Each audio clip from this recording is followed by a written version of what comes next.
Let's talk canola. Today we'll look at canola across multiple time frames. We'll look at the futures chart on the monthly, the weekly, and the daily charts, and we'll also look at the Saskatchewan price as well as the basis.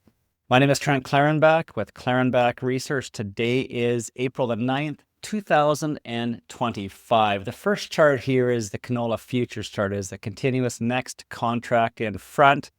And it is the monthly chart. And take a look at this. This is interesting. This purple line is the 200-month moving average, and it's been acting as support as we anticipated. Now, you might remember back in August when we had that capitulation selling in canola, and our readers became aware of the 200-month moving average acting as possible support, and so we did not panic sell. We anticipated some buying stepping in, which did happen. Now, it's been tested a number of times since then, but each time we're not panicking because it's been acting as support.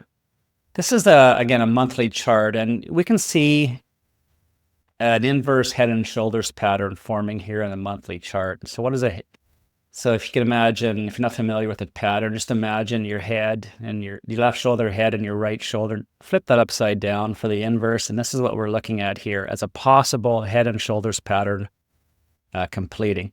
What are we looking at? We're looking at, they say, a left shoulder here. This is our head. And then we have a right shoulder. And this would be the neckline. So how you play this pattern is, if you draw a trend line across this neckline, when that neckline gets broken and we get a monthly close, in this case a monthly close above that neckline, then we assume that we'll get a measured move and the price will rally up the distance from the bottom of the head to the neckline. So what I'm going to do here, I'm going to calculate a measured move, and I'll use the candle bodies, not the wicks, but the candle bodies to get a minimum measured move on this potential move here, if the head and shoulders pattern is completed with a monthly close above the neckline. So if I go down here to 580, this is the bottom of the candle here on the head. Up here would be somewhere in this vicinity would be the neckline. So we're looking at, say, 660. So let's say 570 to 660 is what, 750. I would get a measured move up to the 750 range here, and anticipate we could get a rally up there if the neckline is broken with a monthly close above the neckline. Now we can also extend that to the top of these wicks and go 680 all the way down to 540. That's 140 points. Add that to 680, takes us up to 820? I think it is 820. Anyways, yes, we're up here testing this other previous resistance level and previous support level. So don't rule out a move here, maybe as high as 820. And we can certainly see a possibility of that happening. When is that going to happen? It's anyone's guess, but maybe it happens this summer or early this fall. This is the weekly chart. And you can see that we're getting this rally, nice rally. We're trading at 652 at the moment. We haven't made new highs yet. I really wanted to get above 680 before I get I need new highs to be bullish. And we're trading above this rising 50-week moving average, but we're still below the 200-week moving average. So I anticipate the price will rally up to test this 200-week moving average somewhere, around maybe 780 at some point. Hopefully the price rallies up the 200-week moving average and the price doesn't consolidate and the moving average comes down to the price, which is totally possible. So what I'll do is look at the daily chart. Maybe it's going to get a little messier, but it'll give us some idea what we're looking at. So again, this is messy. I got some moving averages on there. Let's clean them up.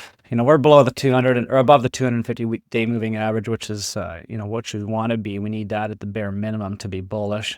And we are there. We're above 650. I've talked about 650 as being an important level to me. We're closing above there now. I'm starting to get bullish. The next level of resistance is 670.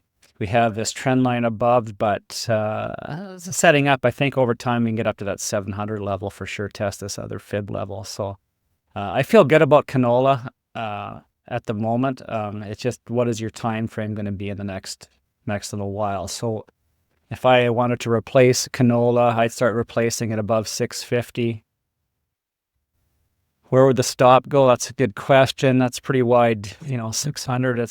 That's quite a wide spread there. It's a 50 points. I'm not sure I'd want to, I think I'd look for a tighter stop below there. Maybe we get some more consolidation. Maybe we come back down to 640 and, we make a new high. Get down to 640, and all of a sudden I think maybe we have a greater level for a, better, more optimum stop level. Let's take a look at Saskatchewan prices right now here, and I'll open up this website.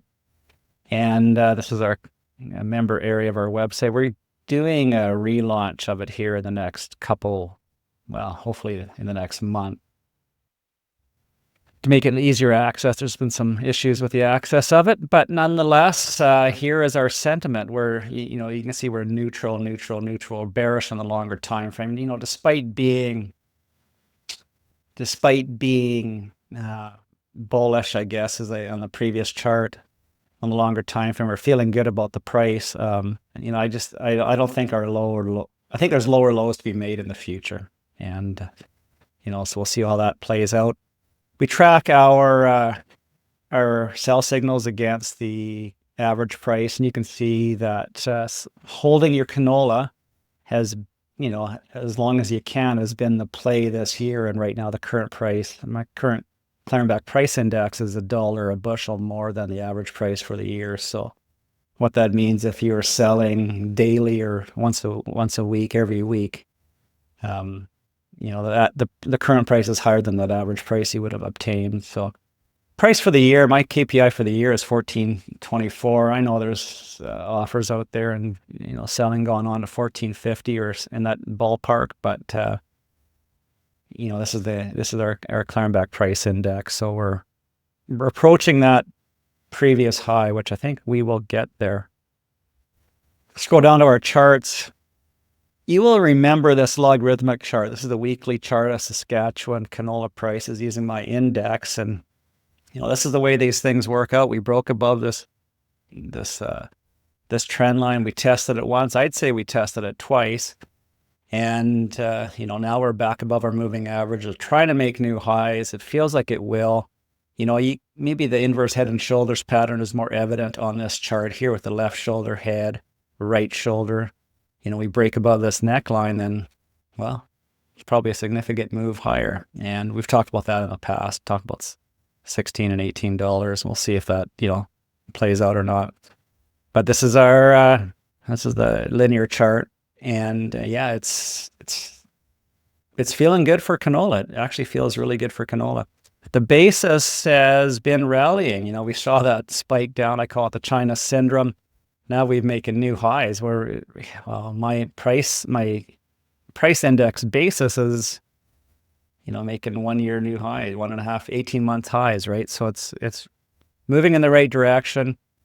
We might explain why the Saskatchewan price is more bullish than the futures price, but interesting times in canola. If you're going to replace your sales or want to speculate with canola, be cognizant of where the stop will go and where your losses will be if you are stopped out. And that's a very important thing to do. Another thing is keep your position size small relative to your account size. So a couple schools of thought are one contract per $10,000 in your futures account. Another one is to only risk 1% of your account portfolio. So what that means is you need a relatively large account, futures account, to only risk 1% on any given trade. Now that is certainly the best strategy. It's actually a better strategy than one contract per $10,000. But those are a couple ideas, a couple of things for you to consider. My name is Trent Klarenbach, sunny in Saskatoon. Life's good.